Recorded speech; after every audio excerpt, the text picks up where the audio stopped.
I became an observer of power very early on, whether it is the power of wealth or money, the power of gender, the power of beauty, the power of knowledge, the power of community, the power of belief, the power of discipline. I was surrounded by that, but I never found myself to be powerful. But it is only about the last 3 years that I really stopped looking at power as residing outside and more looking inwards. What's my power? What's my true power?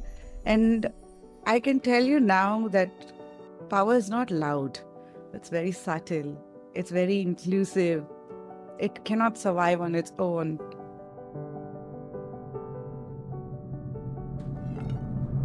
We struggle with self-empowerment, often fearing that if we step into our own strength, we might overstep or even overpower those around us. You need to understand the three and the power of the three and how the three come together to make a system work. There is power, there is people, and then there is the politics of power.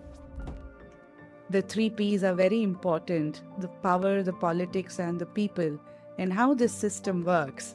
Because you're fighting something that's a blueprint that's passed on from generations. In order to break that system, because you're going to rewire, you need to break that system.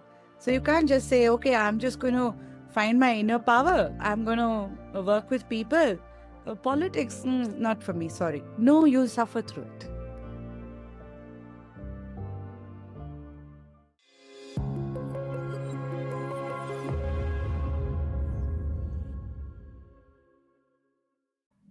Welcome back to Twisted Reality. Today we're diving into a topic that touches the core of our existence: power. Not just power in the traditional sense, the power we see in boardrooms or political arenas, but the very personal, often elusive sense of power within ourselves. Many of us feel at some point in our lives a profound sense of powerlessness in our families or in our careers, and even on the spiritual path. We struggle with self-empowerment, often fearing that if we step into our own strength, we might overstep or even overpower those around us. But what if our understanding of power is fundamentally flawed? What if true power comes from a deeper, more spiritual place and can be embodied in a way that elevates everyone? Today we have an extraordinary guest who goes beyond the surface, shifting our perception into perspective. She believes that perception shapes reality and understanding can change everything. Sowjanya Shetty, the founder of Attitude Makeover, brings an incredible diverse 25-year experience with her. Her observations of the missing links in the professional world and people's mindsets have compelled her to help others build themselves in their personal journey. Thank you so much for joining us today. It's an absolute honor to have you on the show. Thank you so much for having me. It's such a delight. It's also an honor because you're in this space talking about spirituality, and I'm on this journey. And very rarely do you find someone who can relate with this journey. So it's an honor to be here as well. Thank you. Yeah, I'm glad that we connected, and given your incredible journey and your focus on attitude makeover and the idea that perception shapes reality, what are your initial thoughts when we talk about power and disempowerment? For so many individuals, there's a real struggle with feeling a lack of control in their lives. How do you see these struggles from your unique perspective? So I mostly answer these through my journey because they're all anecdotal in nature. So way back, I go back to when it all started. So I lost my dad when I was 3 years old, and it's always been my mother, me, and my sister.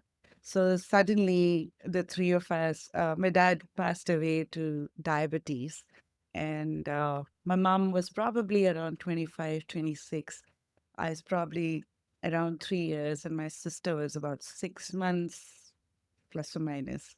Life changed for all three of us.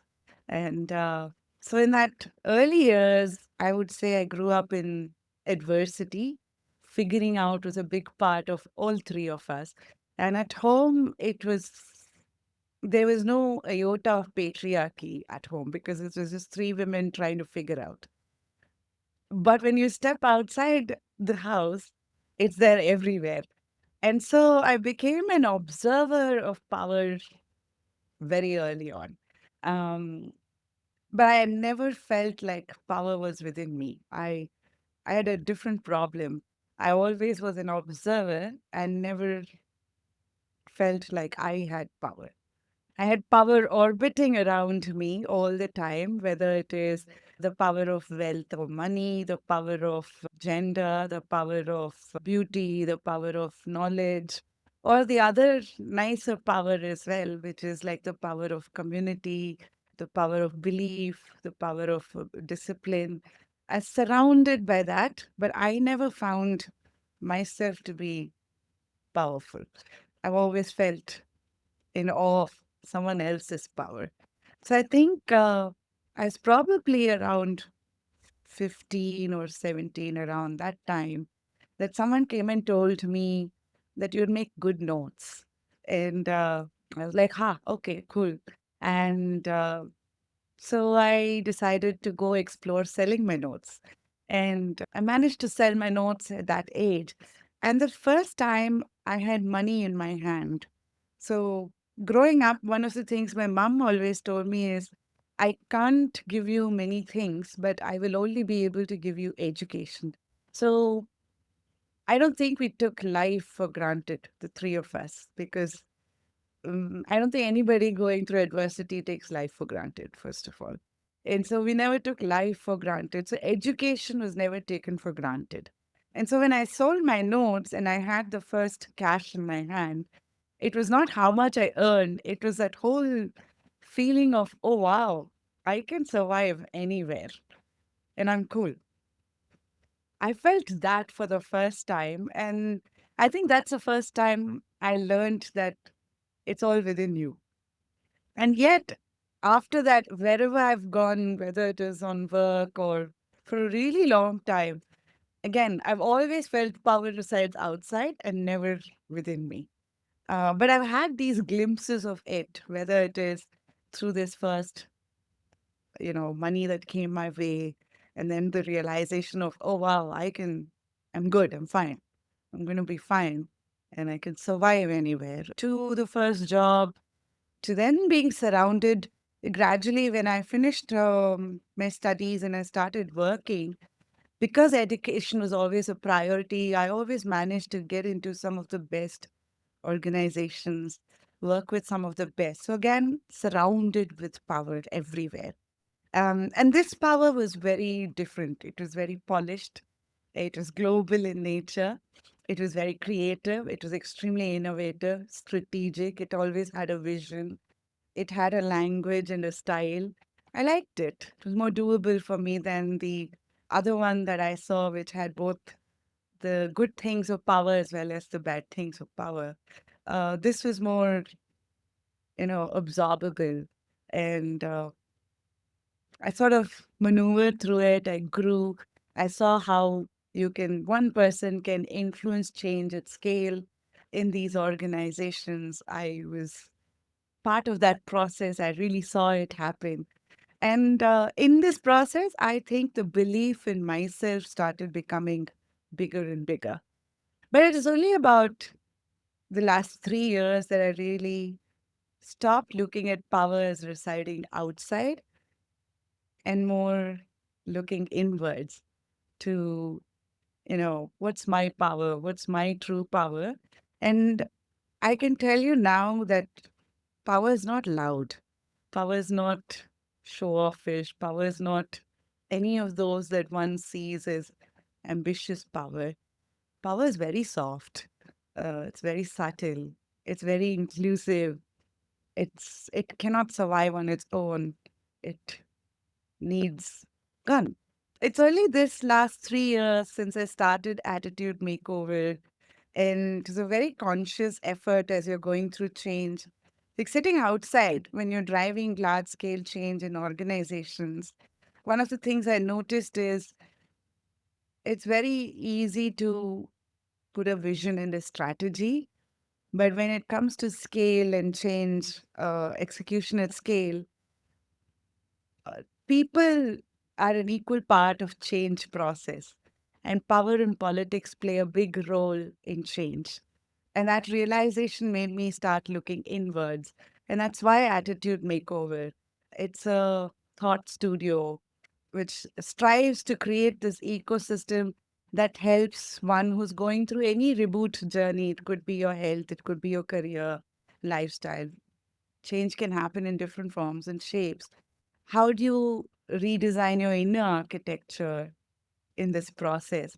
How do you reclaim that power for yourself, of you, and then design the change that you want from that space? I found that to be something that not many people are talking about, working on, or doing much. And I feel in our country at this point, especially India at this point for the next 5 years, are very crucial. And that inner architecture is very important for us to grow at the pace that we are demanding ourselves to grow. So, yeah, so that's been my journey with power. It's been a constant entity all over, and it's only been evolving for me. Long answer. It's beautiful. I loved how you said there's a difference between power over, trying to have power over other people, which goes into manipulation. Yeah. And then on the other side, there is the power within Yeah. and the power Yes. to create, to influence positively. Yeah. So there are these different forms of power that play out in our lives. Very much. Yes. And it's also important for us to recognize it, to make a distinction between them, Yes.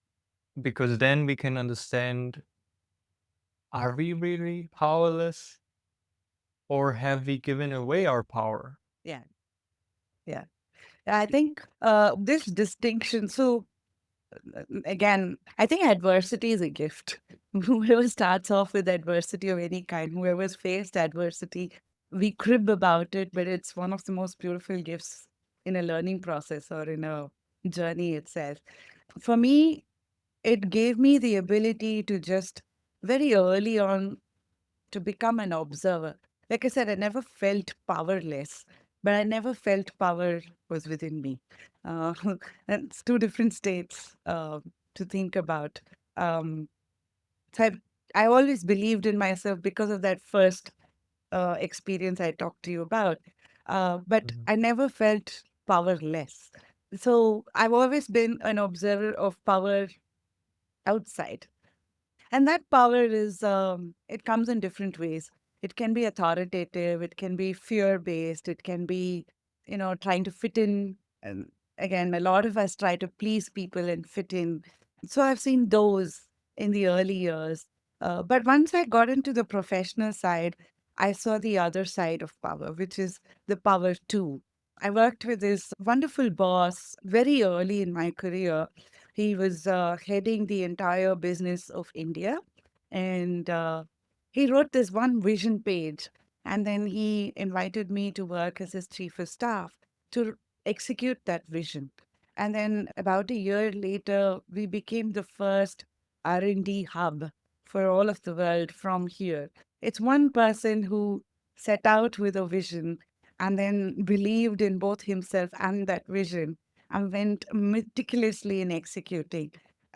So I had the luxury of being in the orbit of that power to really be that person working with him to see how the power to works as well.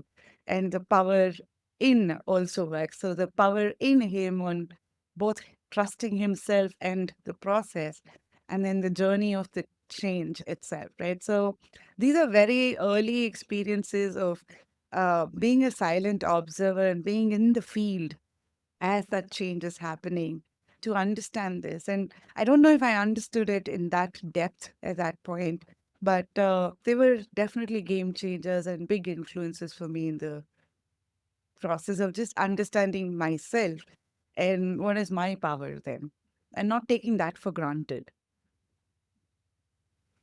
Yeah.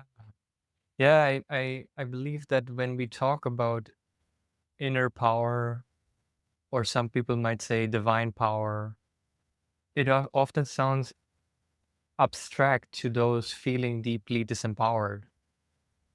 So maybe if somebody's listened to this and they might feel disempowered right now, how do you explain the concept of tapping into this inner strength, inner power?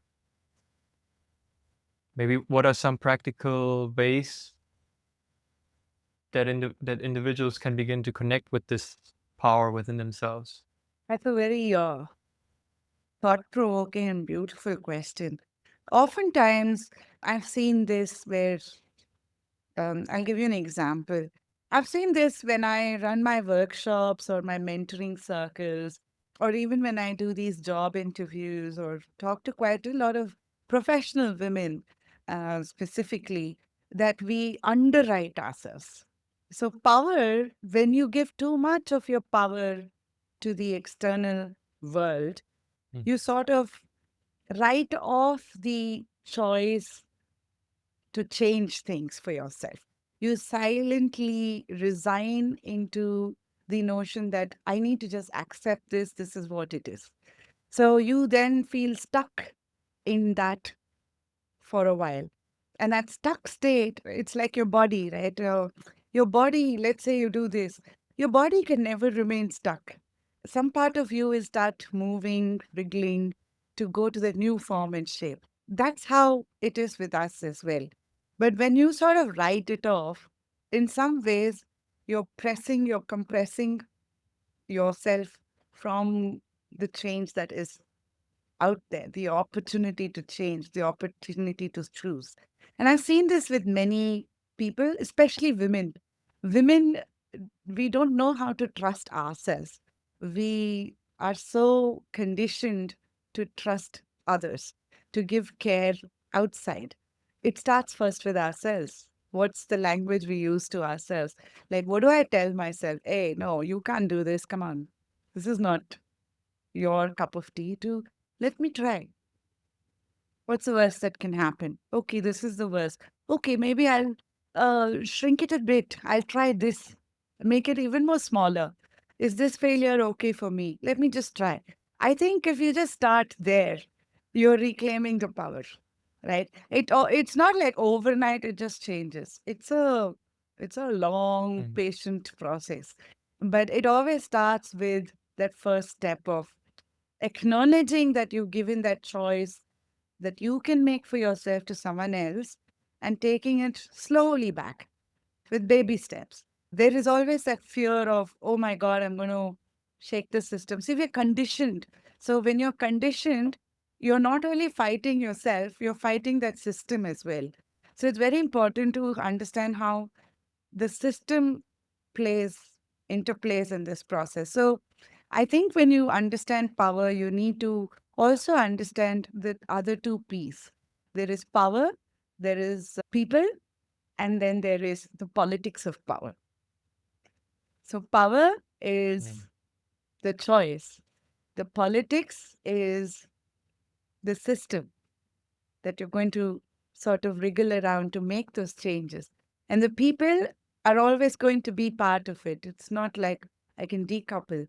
So understanding the three and systemically looking at it and then taking a baby step, I think is the most easy way. And yet we sort of, no one talks about it, no one teaches us. And so if you see any kind of large scale, it doesn't start massive. It always starts small. It starts with a small nudge. It starts with a mindset. It starts with asking the questions differently. Instead of saying, "Oh, I can't do this." Like there's this, when you're growing up, if you're a parent, you probably know this. If I tell you 10 times whenever you're sitting to do homework, "Oh my God, you just can't read. You're so bad in comprehending this. Oh my God, I don't think maths is your space." I don't need to come and tell you anything about it after the third or fourth time. You'll tell it to yourself. Math is not my forte. And you will carry it throughout, everywhere. Math is not my forte. So gradually it'll go into, I don't like managing money. Finance is not my forte. Oh, I don't like, calculation and all this. It's not my forte. Can you just do this? We write it off. We give it to others. So knowing in your system, where all have you given that to someone else? Is the first step. Becoming an observer of it is the first step. And then small nudges from your own mindset, your own thinking. What's the language you use to yourself? Where all do you say, this is not for me? Why? Why is it not for you? Why not? Where is it not for you? What's stopping you from saying it? I can try this. Asking the questions differently will nudge you to then see what's the first baby step. Again, when we start with our steps, we set very high expectations, like I need to be a pro from day one, kind of thing, which is where I think life gives you immense opportunities to practice. So practice small, take baby steps. It's like running. You never learn running the first day. You first learn to roll over, then you learn to stand up, then you learn to balance yourself, then walk faster, then run for few minutes, and only then do you really learn to run properly. It's practice. And yet, here we are talking about power like it happens overnight. It takes a journey to go through that. Did I answer your question? Sorry. Yeah, yeah, it's beautiful the way that you described it. It just take back the power within us and and start to witness where are we giving away our power. And sometimes we're giving away our power just by the way that we think. And the way that we think is determined by our past. So there's a lot of connections that I think the audience is starting to form where they can start to observe themselves. So yeah, yeah, you answered it. So for me, I think, see, this didn't come naturally. When my mom, me, and my sister had to figure out the surviving, I saw my mother go through a complete reboot. Like it's a complete restart, right? And as a single mother, working mom with two girls, I saw her anticipate you can't have plan B when you're in adversity. Plan A better work. So you have to start anticipating. You have to start thinking big. You can't then say, oh, I can't do this because you have two little ones looking up to you. So uh, it's very different. That space that she was operating is very different. And so I saw that first practically out there through discipline, through repeatability, through small corrections to minute micro improvements and things like that. At later stage, the same boss that I was talking about was amazing in the beginning to work with because that whole idea of this vision and painting the picture and all of that started. And at a later stage, he went through a massive health issue and from being completely able and walking and really reigning in the authority and the power of authority and driving change, um, he completely went into being disabled and it was a completely different space. And so suddenly I saw him go through a restart. And I saw how he went through a restart as well. And so I've been privileged to see this much more closely in terms of how one goes through it in baby steps. And it's through these mentors, uh, and they're there everywhere around you. You just need, that's why perception to perspective. If you just open your eyes wide and come out of the bubble that you're in and ask curious questions, you'll start seeing some of these out there on how people are doing it. It just then becomes more easier to build that confidence within you to take those first steps. I think all of us, when we're born, are very strong. We're all made equal. We add the other constraints of gender, and last name, and all that, the skin color and everything else after that. Uh, so, in a world where we're born equal and we add the rest, I think it's all within us. And that's my belief. Yeah, I agree. I agree. I feel the same way. I do see that there is a significant fear that many people have is that if they truly step into their power, they might become dominating, controlling, or too much.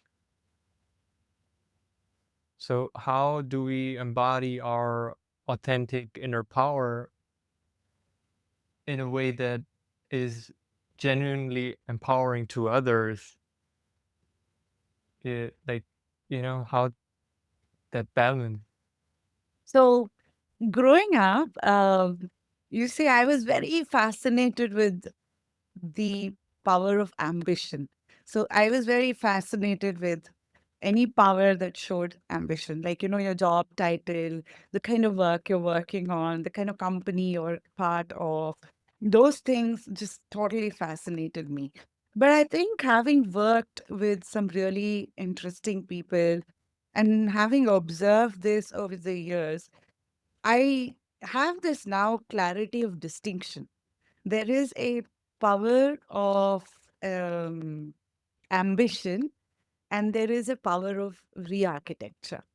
So one is loud and we're all attracted to it, because it becomes, it's very foundational as well. Like a lot of us, our identity is associated with that job title, the status, the money that we have, and some of these, right? Um, so I think it's very important to understand how to build the scaffolding first for yourself. So whatever is that initial ambition that you've got, how to build a scaffolding for that. If it is money, then build that scaffolding for money. Have enough or earn enough. Build that for yourself. But at some point, you will then start shifting towards the power of design, inner architecture. And you will start seeing when you're going, I'll give you an example. So from that first paycheck of selling my notes to my first job, when I got my first job, it's a very cool job. It was one of the best jobs. It was the best organization. I was working in the best technologies, a stream that I really studied in electronics and communication. So it was all really cool. And yet, the hunger that I had was no longer for money. I thought it was money.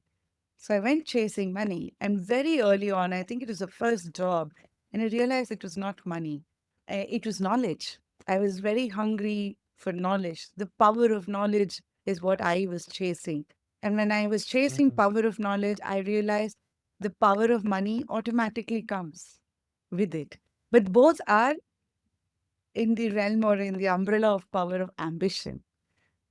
And it was not Mhm. fulfilling enough because I've also experienced the other side, the power of community, the power of giving, because there were people who were very there for us, even though they were not blood related or in any way, uh, but Mhm. they were there with us and they were instrumental to who I became in this world. And so I was very aware of the other side, which is the power of inner self or inner design. And you soon realize when you're chasing the power of ambition that, yeah, you need that scaffolding, but that is not going to hold you throughout your life. So the sooner you become aware then of the power of your inner design, the better is that alignment. Then you see everything starts falling together. The question you had of power with, power to, and power in, you start seeing the difference of it and you start experiencing it. And the joy of functioning from that, like I said, it's not loud. I'm not chasing how many likes are there, who likes me, who dislikes me. It doesn't matter. Am I happy with this? Am I fulfilled with this? Am I creating an impact? Yeah, then that's cool. The others don't matter. See, in the other one, all that matters. How many people liked me? Oh my God, has my content become viral? Oh, is my name and my brand out there? They matter. But in this one, it's very fulfilling whether others are noticing it or not. It doesn't matter. I'm not looking for external validation. It's all inwards. It's all an inwards journey. And it's easier said than done. Steven, you know this. I think you can only ask these questions when you've been on that journey, I feel. It's very easy for me to sit here and talk, but that journey is not easy. That journey is full of struggles. The journey is full of self doubt, vulnerabilities, the social you changes. You feel like, where am I? You feel a little lost. What's happening? Who are these people I used to associate myself with before? A lot of very foundational questions start cropping in.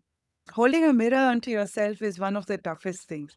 That's why we're more comfortable gossiping about others and, judging That others. makes us feel power Yes, also. yes, right? The day you sit back in solitude, hold a mirror, say, where did I lose temper there? What made me get angry? You're on a journey. Mhm. You're on a journey. It's the most powerful journey. Yes. Yeah, this is very insightful. I feel that the difference between looking outward and looking for power in the outward, which results in being controlling and dominating because you have to have power over others, and you're looking for that validation because inside you're feeling empty, and it doesn't matter how much people like you, how many likes you get, how much money you have, you will still feel that emptiness. So that's such a crucial point that you discover along the way, and there's a lot of examples in the world where you can see successful people who went into depression, became suicidal, and children. This is a very common thing. The children of very successful and rich people oftentimes fall into depression and drugs. So there we can see that this is not going to fulfill us. And I see this so much in my surroundings and the people that a lot of people in my audience also who believe if I make this much money, then I will be free. So I love what you said, that you were not actually looking for money, you were looking for wisdom, you were looking for knowledge to expand yourself. Yeah, yeah. I must tell you, I grew up in a community called Bharat Electronics in Bangalore. So this community had primarily immigrants from all over India. The techie immigrants in the early 60s moved to Bangalore and they were working in this organization called Bharat Electronics. So, first thing is, they were all wisdom seekers, knowledge seekers. They were betting big on the knowledge that they have. And so they left their comfort zone and they've all come into this new space. So you've got a community of like minded people. So I was always surrounded with people who've gone through change or going through change. And so there's a lot of wisdom in that, to be surrounded with like minded people who are going through this. So I think finding your tribe is the most important thing. Oftentimes, when you think of change, We just think of, oh, I'm doing a career change. I'm going to find a different job. It's a better job. It's better paying, or a job title is better, or the roles and responsibilities are better. But change is not just that one entity or one application. It's pretty big. It's all of you is going through that. And what is all of you? There is the mind, there is the body, there's a social you, and there is an inner you. All of it is going through that change. Externally, you're just changing a job title, but the whole you is going through that change. So a lot of things are going to get rewired in this process, but we don't talk about it. We only deal with that first change. So you'll read books of 30, 60, 90, what to do in my 30, 60, 90 days of my new job. It misses the other part completely of, the mind, the body, the social you, the inner you. It just talks about the skill change. But I feel this is the piece when I talk about the thought studio of attitude makeover. This is what I meant by an ecosystem. That ecosystem needs to be there. Anybody going through a change of this kind, and I think everybody goes through it at some point in life, will will look for this, that sense of belonging to a tribe that is going through this. And I think that's a very powerful thing to experience, a community of like minded people who are going through it. So then, when I'm struggling with something, I can very comfortably come and tell you, Stephen, you know what? I'm struggling to this. You've already created a safe space because you've allowed for it, because you've gone through it yourself. You're not going to judge me. You're not going to say, it's not, it's beyond you. Don't even try. You're going to tell me, this is how I know this. I struggle with this. I went through this. And you know what changed for me? This. And another person might say, you know what changed for me? I tried this. And I might just internalize and say, I can try something else. You see, that is a very conscious way of maneuvering through change. When you have the right tribe, when you have the right mindset, when the alignment is all there completely for you. When you don't have that, you'll keep changing, you'll keep jumping jobs. I worked with quite a lot of bosses who are very successful at work, but if you go back to the river of life and see how their relationships are, their personal health is, it's very questionable. So I feel it's very important to have the alignment, and at some point you will seek the alignment. And so, why later? Why not now? And I feel Gen Zs are already seeking it. And I feel millennials are struggling with it. My generation is still, slowly waking up to it. It's a reverse that's happening today. And like you, right here, sitting here and having this conversation, it's coming from a space where you're already in that, the cyclone of change, if I can call it that. So it's curiosity that's leading you to have this conversation. And I'm glad we're having these kind of conversations today. Not many are having these in my generation and the older generation either. Right. Yeah, because they were so identified with their personality. It was so difficult to change because there was no example. And for us, it's much easier because we see people change all the time. I believe that when you see someone else capable of being changed, then you also feel like, okay, it's possible, like the tribe. Yeah. Yeah. I also think as a country, so if you go back to the 60s to today, we've come a long way.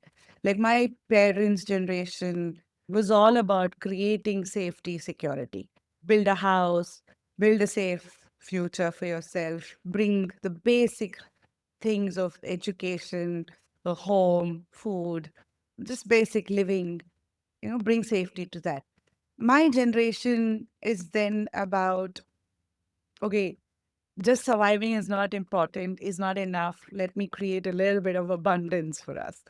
But the next generation is about, dude, you'll never be satisfied with this. And I think millennials are more sort of stuck then, right? Because you have aging parents, you have ambition for yourself, you have younger kids growing up. You're just stuck in between that. And it's a very confusing state because the older generation is telling you create safety, create security, build this, build abundance. And you are struggling with who am I, my identity. And then there's a younger generation, you need to support that as well. And then there's a Gen Z, which did not have to. There are two types of Gen Zs. There's a rural Gen Z and there's an urban Gen Z. The urban Gen Z does not have to worry so much about home. Do I have a roof on top of myself? Do I have food? It's there. So then you're now going into the alignment. So that's why, and this is me understanding it a little better, I guess. I don't know if someone else has a better theory. I'm very open to understanding it.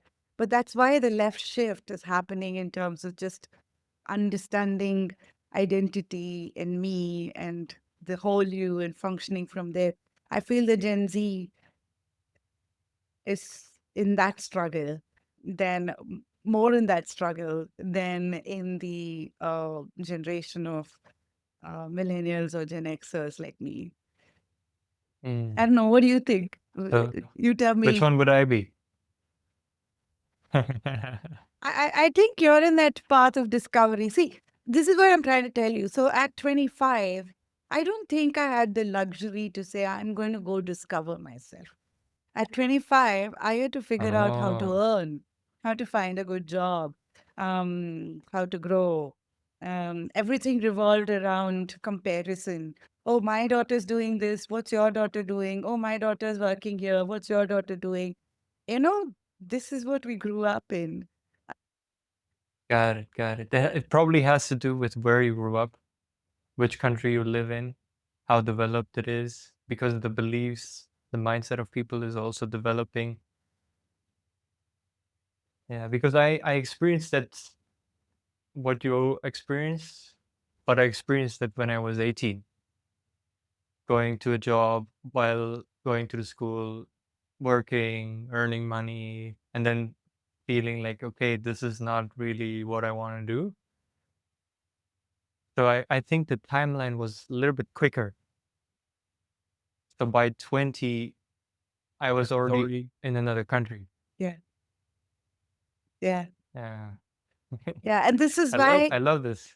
no, but this is Yeah, why this perception to perspective is so important, right? It's very mm, easy. Now I'm going to, the power of privilege, right? It's very easy to be blinded by it and to live in that bubble and say, oh, I did this. Why can't you just do it? That's assuming we're all equal. We've all got the same stage. We don't. Not all of us have the same stage. And that mm, realization then makes you understand, oh, if we don't, then no matter what I do, I'll never catch up to the other person because they're always ahead. Um, so then what's my power? mhm, What's the race I am in? How long is this race? You'll never get out of the race. So unless you do some inner architecture redesign, because you're given this right. blueprint. See, where you're born, I don't choose, I don't tell, oh, I want to be born in Bangalore in this house, right? I was born here. You were born there. So you came with Yeah. certain things as blueprints, and I was given a certain thing as blueprint. As a woman, I'm born with certain blueprints of what I can do, Mhm, what I cannot do. And that's why you need to understand the system that you're part of. It mhm, cannot be siloed. That's why the three P's are very important: the power, the politics, and the people, and how this system works. And then when you're re engineering, what changes in it as well? Understanding it and maneuvering through that and is that's why it's hard because you're fighting something that's a blueprint that's passed on from generations. yeah. You're going to try and change that, and it's hard. And I do believe that maybe consciously we don't know where we will be born, that we didn't choose it. But I do believe somewhere that we chose our parent, We chose the country, we chose the struggles that we go through because we knew that this is what's going to help us to become who we truly are. Yes. Yes. If you had spoken to me, Stephen, about 2 years back, I would have laughed at you for what you said. I genuinely felt like, I'm a big believer in science and I don't believe in gurus and all that stuff. And spirituality was not something that was exclusively, it was always there. Like, as a single mom, when she was taking care of that home, it was there. She had figured it. She had figured spirituality, but I didn't know it was spirituality. As an observer, I just knew that this was discipline. Like, there used to be these chants in the morning. Like, it used to always start with the MS Subbalakshmi being played in the background early morning to wake us up. Like, there used to be this Kausalya, Suprada, Ramateja, Namastate very early in the morning, right? And I used to be like, there she goes again. But that was my mom's journey of spirituality. For me, it was just like, Yeah. okay, discipline, fine, right? But Mhm. 2 years ago is when I really started understanding I chose this as much as I say Mhm. I didn't choose to be born here. There is a bigger science to this. The journey of spirituality is way Mhm. bigger than what I've understood. It's a lot more knowledge out there for me to understand and Yes. internalize. So I chose the house that I wanted to be in. I chose it because I Mhm. have certain things to learn and to grow and Exactly. evolve and learn. This understanding came to me very recent, Mhm. as recent as 2 years, and I'm still learning in that space. Otherwise, it was just arrogance, right? I'd be like, I used to ask my mom, Yeah. why did you give birth if you didn't know how to manage? It's such a simple question to ask, but no, I think Yeah. I was born here for a reason. I understand. I went through the same. I also blame my parents. I also said, "Why did you do this? Why did you do that?" I questioned their intentions, their actions. I believe most of us go through this phase where we point fingers and we want someone else to be the bad guy. Yeah. See, this is where we live in the external world. See, this is what I meant by not taking things for granted. Because when we were growing up, there's nothing you can blame. Like, I'll give you an example. Inside the house, we were three women, could wear whatever you want. But when we step outside, there were rules for us. Inside the house also, there were rules that she laid out. But when you step outside, there were clear rules. I don't want you to seek attention. I don't want any trouble. I cannot handle those. There are consequences to choices you make as long as you are aware of that. And then you consciously make those choices in spite of that, then it's okay. So I don't take things for granted because of that. These are what adversity taught me. And a lot of us Mhm. don't understand this. And I came to understand that, oh, this is a big power of me, that I've understood it. And a lot of us don't understand it because you've not gone through it. And it'll keep coming to you till you learn it. Mhm. So the sooner And you it's one understand, way to get the power back. sorry, It's also a way to get the power back yeah, very much. when we see the meaning in our past and in what happened, and we see that all of it made us into who we are today. Yeah. Very much. So I think, see, we born with a blueprint, like we talked about blueprint, right?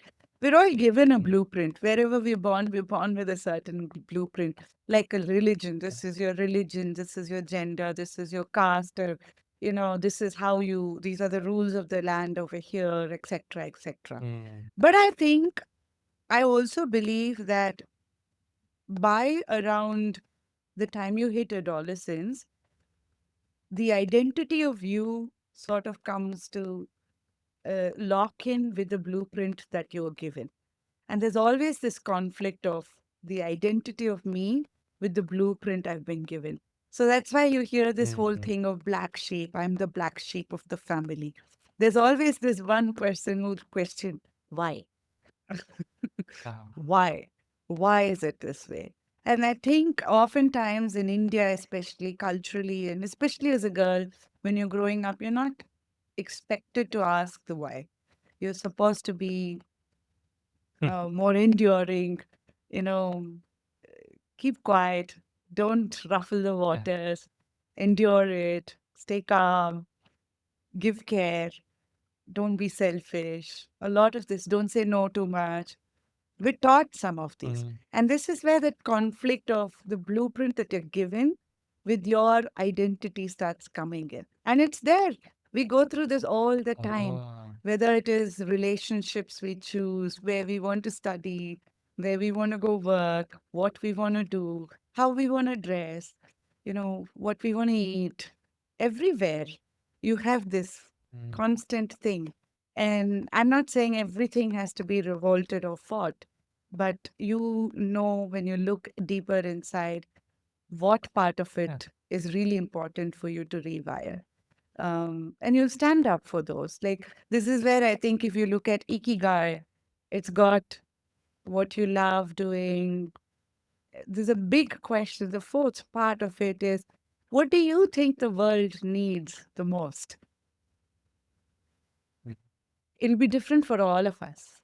For some, like for me, it is, I don't, I believe in an egalitarian world. I believe we're all equal, we're born equal, and, it's an equal world. So I really believe that's what the world should be having. So everything I do will Mhm. come from that space. My inner architecture is built Yeah. from there. So each one of us, based on our lived experiences, will answer that question very differently. And that's where a wiring, uh, you start asking questions, you start seeing how that wiring is for you. Am I making sense or is it just. Yeah, I understand what you're saying. I would say that what I would call the blueprint is more in the sense that the blueprint that is within us that we have been born with, and then the conditioning is what comes through society and family and all that. So, because if I think about the blueprint, let's say I have metal rocks stand in front of me, and I don't have any vision, any blueprint, and I just kind of put things together, there won't be anything that will come out of it. But if I have a blueprint, then I can build a skyscraper with the same material that I would otherwise kind of just put on top of each other and not know what to do. So this is where So it's I feel, yeah. this is where I feel we sort of follow blueprints, right? So I'm going to give you an analogy. So when you work in the tech space, like I worked in some really interesting, innovative spaces. So when you work in innovation, there is no blueprint. There is nothing, right? So you start with an understanding, in a understanding of, let's say, here's the need, or this is the problem. And then you gather enough data to validate, is that the problem? Now, there are checks and balances in each one of these. You should not, they call it death by research. Don't be so engrossed in overthinking about it that you just get stuck there.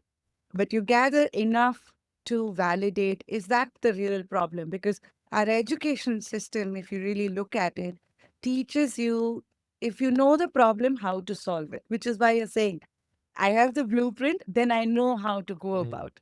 Whereas life doesn't come that way.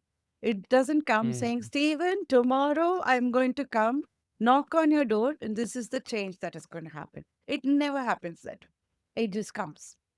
It just comes very unannounced. Like, I didn't know a Trump can change so much in our lives, world over, right? Uh-huh. Something that you can't anticipate, but it's a problem. So you first need to know to identify the right problem.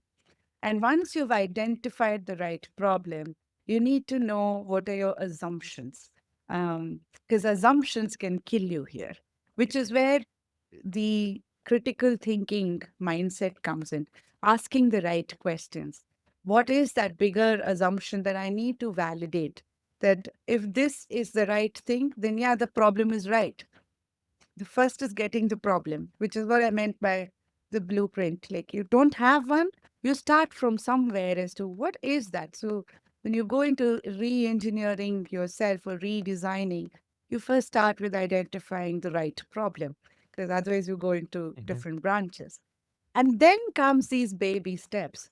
Who has these problems? How big is this problem? What's the first win that I can have that is easy for me to achieve? That'll be a game changer.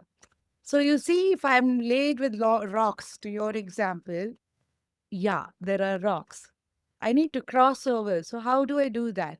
Do I assemble them together? Do I learn to build energy and strength in me to jump these? Do I learn to have the energy to take one rock, put it on the other? The different ways, always. But what's the problem I'm trying to solve there? And then you know immediately after that how to take your first baby step. I think we are all wired to solve problems. We're all trained. We know how to solve problems. We just don't know how to identify the right problem.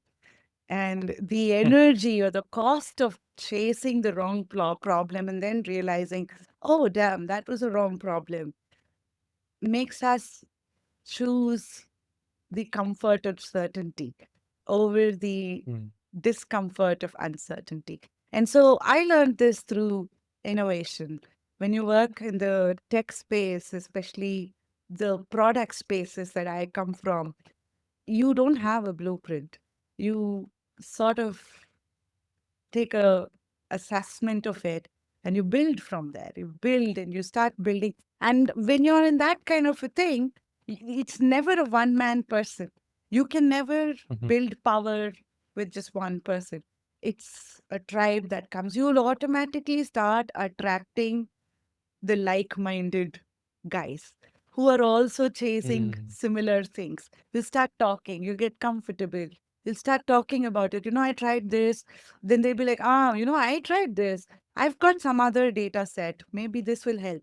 And that's how it starts coming together. The tribe starts coming together. And Mm. then you start going through the power to change, not just the power in change, but you start heading towards the power to Mm. change. When you experience that, that's very beautiful. That's very, it's very satisfying. Mhm. It's very fulfilling. It's not loud. Those are not loud. It's you can see it. Oh, I did that. Not bad. And there's so many I can tell you that. Oh, I was part of that. But you don't have to go and announce like oh, this is Mm. me, I did this.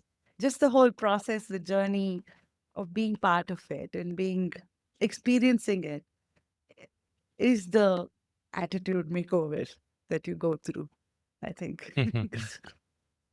Uh, Yes. what do you think? I mean, I, Yeah. I understand what you're saying. Yeah. Yeah. It makes sense. Innovation means also not having a fixed outcome because you're trying to build something that has not been built yet. yeah, Yeah. So it's a completely different way of thinking. Yeah. yeah. It's the same with us redesigning ourselves, right? Re-architecturing ourselves. We are uh, changing our wiring, and this wiring has held us like a, I don't know. This is something I realized only last year. I'm 49. Okay, so last year It's the first time I realized how to listen to your body. See, my body has Wow. taken me everywhere in this world, and I've never thanked it enough. Uh, and your feet goes everywhere. Your feet doesn't complain and say, "Sorry, Sowjanya, today don't feel like stepping on this." Y- it's very beautiful how you've got the engine really wired the right way, but it's wired also to also protect you. So your wiring will always tell you, don't do it, it's too painful, don't do it, we don't know what is there on the other side. Which is why the reinventing, to have that innovator mindset is so important. um, Mhm. to go through that journey with that curiosity. Let me see what happens. Mhm. Okay, what's the worst that will happen? I'll come back here. Cool.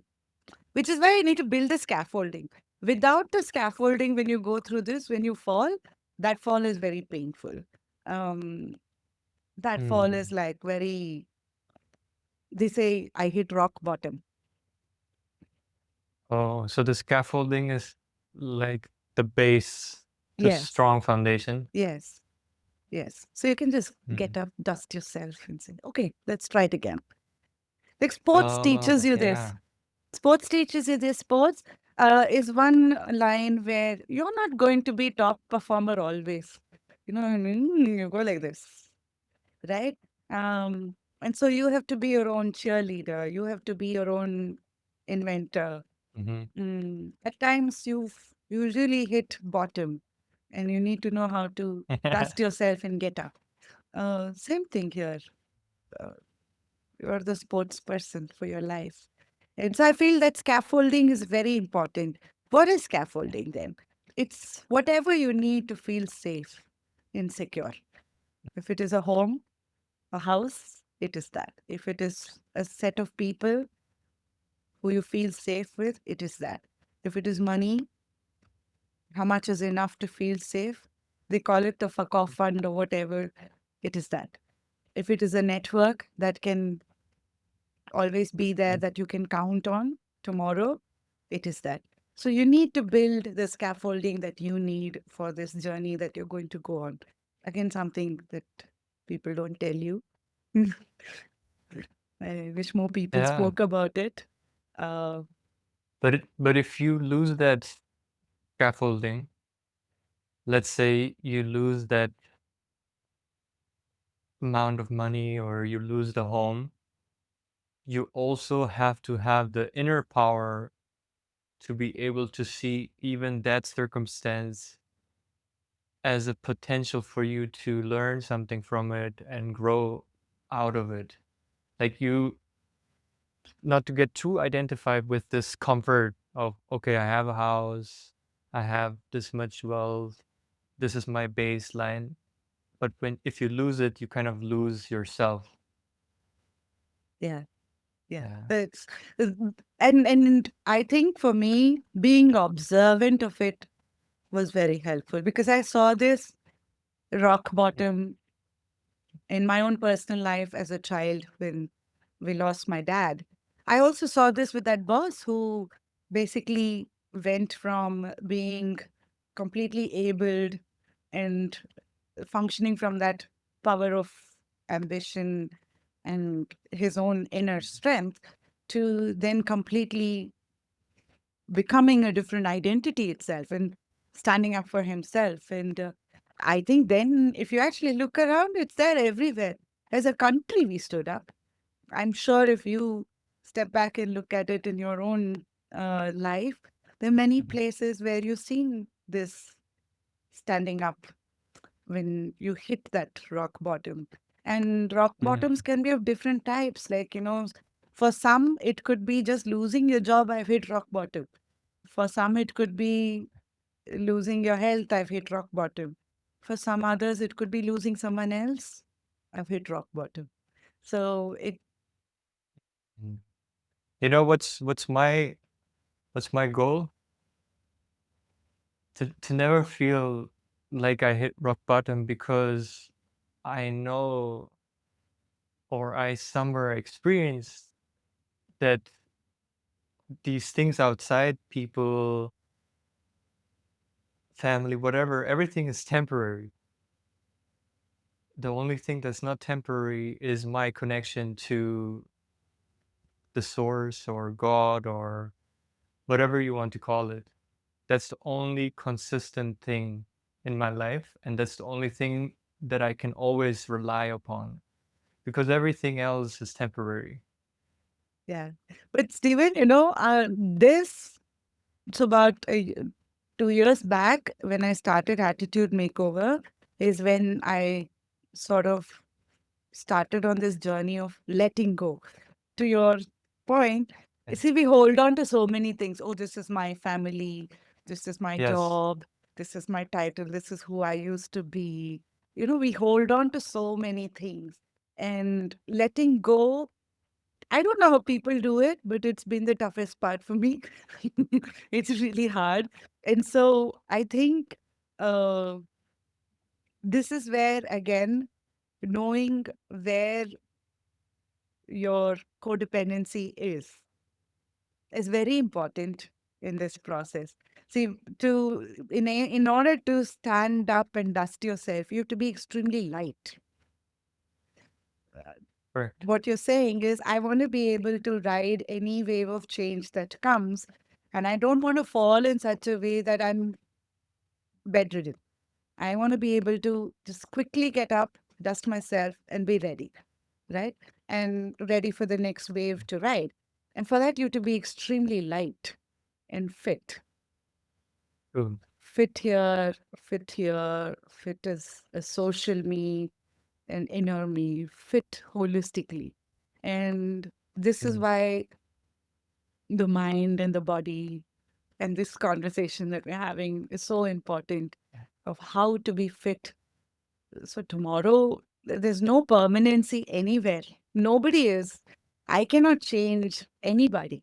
Only thing I can change is myself and be ready for change. That's it. Yeah. That's all I can do. So the sooner I learn to let go of everything that I hold that holds me Mm. back, the better it is. But letting go is not that easy. Letting go is I so hard. understand. It's a goal for me also. It's not like I reached. There are a lot of obstacles and stones in the way. What are things you let go? Let go of the idea that I need to do what other people expect me to do in order to fit in. Let go of the idea that I need to control life in general, my circumstances, that I always need to know what's going to happen next in order to feel safe. Let go of the idea that having more money means having freedom, or the general idea of freedom being connected to owning something or having something, because freedom actually means being free of everything, not needing anything. So these are some of the things that just come to my mind right now. No, I think this is brilliant. Like, the first time you talked about freedom, right? So when I worked for 25 years, right, I worked in some really nice jobs, very cool jobs, worked everywhere in the world, great job titles, great company. The company name would open the door. Then the card that I'm holding, the title and the job that I'm playing would give me a seat on the table. But when I Mm. quit, I realized this Sowjanya Shetty, who's she? It was the company and it was the job that actually gave seats on Oh. tables and opened the doors. It was not me. And it burst the ego. Like, I cannot tell you. It was like, oh, shit. So that was the first let go. And the next let Ah, go was money. Like when you're earning for the last 25 years, and you're working in such good profiles, you're always getting this salary. And salary is a huge addiction. And this is Yeah. like, for me, though, it is like, I told you, my first taste of money happened when I was Yeah. 15, 16. So it's almost 35 years of addiction. It's so hard to let go. How much is enough for you? And it's not like I was poor, but I felt poor. And when you Mm. function from a space of poverty, um, that's different. You don't need someone else to bring you down. You will bring yourself down when you function from a mental state of poverty. Whether you're poor or not, when you function from that state, I feel it's the most, to your point about freedom, you curb yourself Mm. so badly because you're so averse to any more risks um, from Mhm. that space because you feel so powerless in that space. So, this is why I said it's very important to sort of build the scaffolding. So, I think one thing I would recommend in this process is really go deeper into your relationship with money. And if you are married, Mm. your relationship with money, your spouse's relationship with money, and the unit's relationship with money. So, this is how Mm. letting go then becomes a little more easier. Otherwise, you sort of get stuck in that again. So, changing your blueprint is very hard Yeah. because of all these. Like, it's very easy to say, I'm going to go to the mountains and I'm going to stay there. If you can do that and you can let go of everything and just be that, great. But if you're part of a system like how I am, and you can't do that, then it's very important to understand the scaffoldings that are really required. So that, because when you're changing, the people in your inner circle are going to experience that change. And change for anybody is not easy. And the reaction, Yeah. whether it is your mind, your body, or your own self by human nature, is to push back on the change, right? And so that is why change is so hard. And so Mm. this is why you need to think of the scaffolding. You need to bring them gradually on board into the process of the change. It's easy to say I was rebellious, but I don't think that's the right way. To do it in grace, it's about building that scaffolding very Mm. gradually, first for yourself, not going and announcing right there saying, oh, I'm changing. This is how I'm going to be from tomorrow. It's not going to work.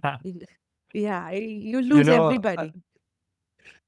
it's actually, if you announce something to the world, it would be much more difficult because now there are forces, people's belief systems, and the society as well who work against your idea of changing because their thoughts are no way, Yeah. And they're or not how being could she mean. cannot do this. Yeah. They're not being mean. They're just functioning from their blueprint of Exactly. really, what are you thinking? Really? Like I know when I put in my papers and I announced, there were so many people writing to me, oh my God, that's so courageous. And I was like, yeah, that's so courageous.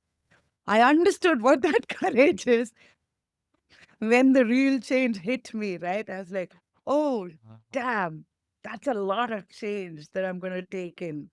So it's Mm. very important to recalibrate your expectation for yourself first, and then also to build that scaffolding and get the uh, right scaffolding in place. And for that, it could involve people, it could involve resources, it could involve your strength and energy and your body and your physical fitness and your mental fitness. All of these are scaffoldings that you need to take care of. But it's very important to understand what is the scaffolding you need and build that first. Then say, tomorrow onwards, I am a changed person. This is that new me. I think that is too rebellious, and I don't know if I can do that. Mm.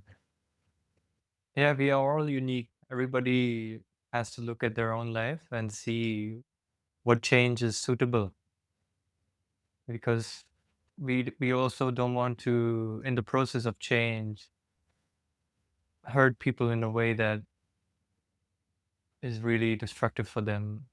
We have to manage the three P's that you mentioned. And I think in this process, what I've also learned, Stephen, is you cannot please anybody and everybody.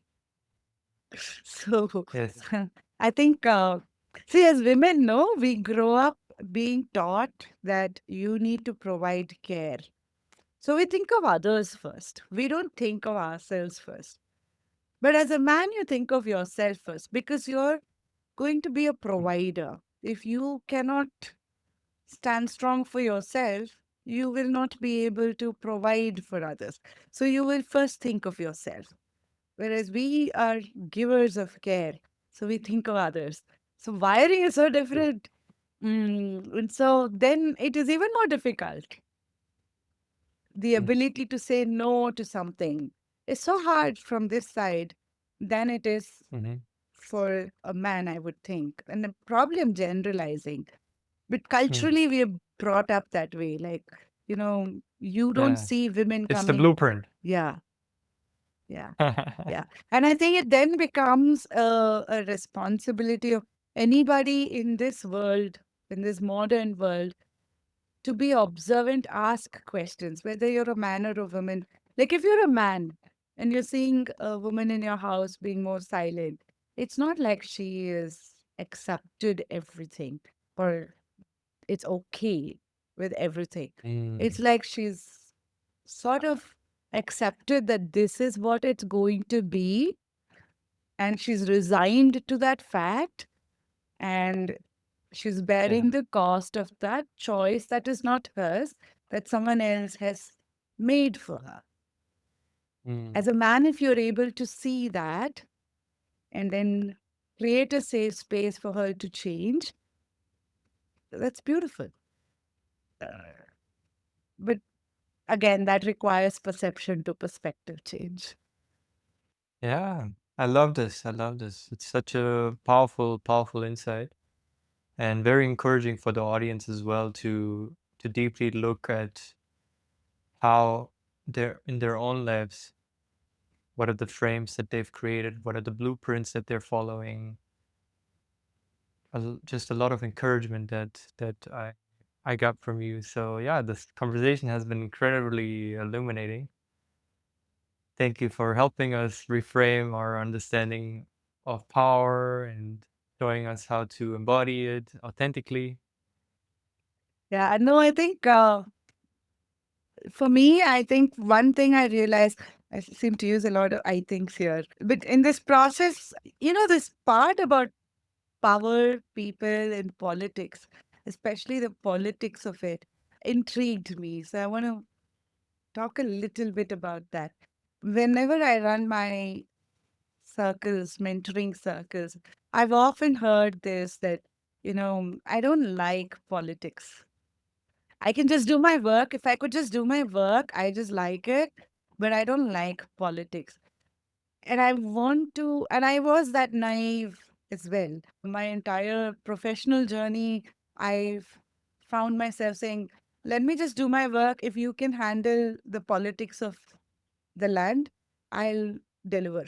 Right? I liked that statement.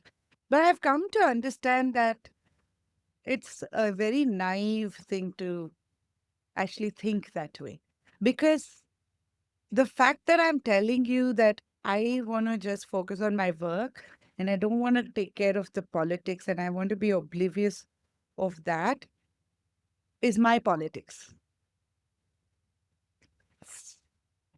So everybody is political. Everybody, like you talk to a child, a 6-month-old child, the way the child interacts with the father, to the mother, to the grandmother, to the aunt, to the uncle, it's very different. And so I'm not saying it's bad. I'm not calling it bad. I'm calling it out to say you need to acknowledge it and you cannot keep it as that's not my monkey, it's someone else's monkey. You need to understand the three and the power of the three and how the three come together to make a system work. Because in order to break that system, because you're going to rewire, you need to break that system. So you can't just say, okay, I'm just going to find my inner power. I'm going to work with people. Politics, not for me, sorry. No, you suffer through it. You need to understand your politics. You need to understand the systems. The politic part, is it like being able to communicate the change that you want to make and incorporate? What else is part of the politics? So politics could be pushbacks you get. Like, like I said, when, let's say you and I are working together and I want to try something else, you're fine with what you're doing. And you might just say, no, I don't think we should be doing that. Now I can say, oh my God, it's so hard to work with Steven. He just says no always. See, I've brought my politics, you brought your politics, and we destroyed the opportunity right there.